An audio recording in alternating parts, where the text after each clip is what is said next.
Arcania, and for today, I will going to discuss the gene therapy. Nowadays, there's a lot of diseases that cannot be cured or there's no cure at all. But because of gene therapy, there's a new way to somehow to cure the diseases. So first, what is gene therapy? Gene therapy is an experimental technique that uses genes to prevent or treat diseases. Treatment in which a new DNA is introduced into disease cells with the intention of reproducing new healthy cells. So, how does it work? Gene therapy is designed to introduce genetic material into cells to compensate for abnormal genes or to make a beneficial protein. If a mutated gene causes unnecessary protein to be faulty or missing, gene therapy may be able to introduce a normal copy of gene to restore the function of the protein. A new gene is injected into an adenomous vector which is used to introduce the modified DNA into a human cell. If the treatment is successful, the new gene will make a functional protein. So, what is gene therapy in the Philippines? Dr. Annabel V. Briones found that carrageenan, an extract of red seaweeds, may be used as a valuable agent in gene delivery or therapy. Briones added that the iota carrageenan has the highest transfection efficiency compared to the other two types of carrageenan, the kappa and the lambda.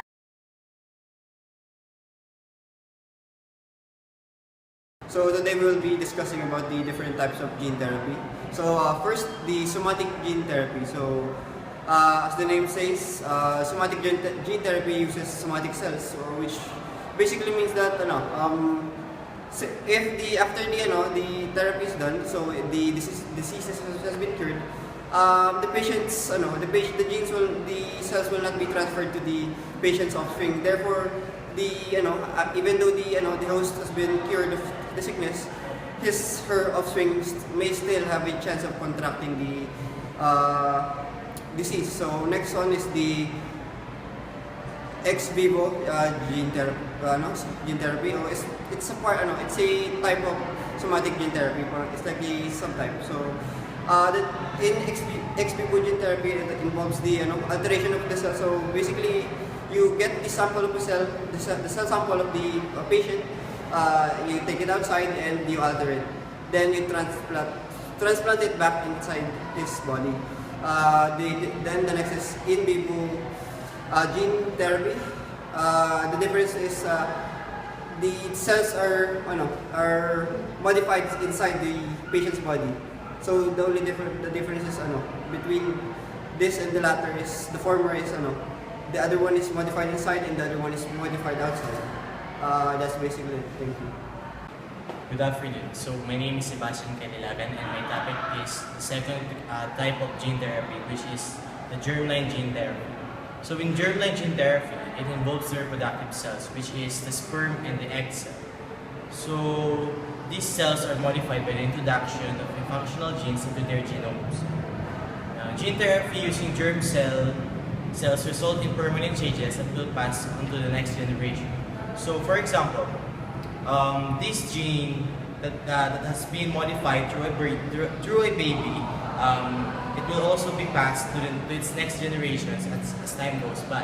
So the next one is, if done early in the embryologic chain development, such as during pre-implantation diagnosis and the vitro fertilization, the gene transfer can also occur in all cells of the developing embryo.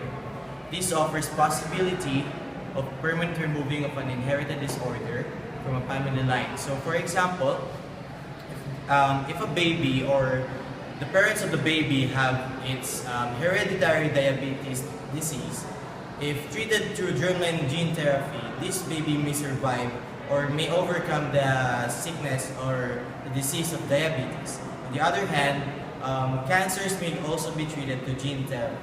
So there are two main methods of performing germline therapy, which include the use of vitro fertilization technique to treat the pre-embryo that carries serious genetic defects before the implantation into the mother, and the application of some expertise to remove the defective genes from the germ cells of the affected adults to avoid the defects to pass on to the subsequent generations.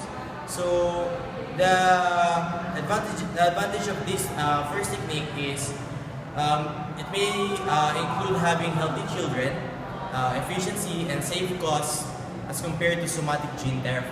So, however, it might have inherent risk and possibility of genetic engineering for physical and mental enhancements unrelated to therapies for diseases such as the gene doping. So that would be it, and thank you.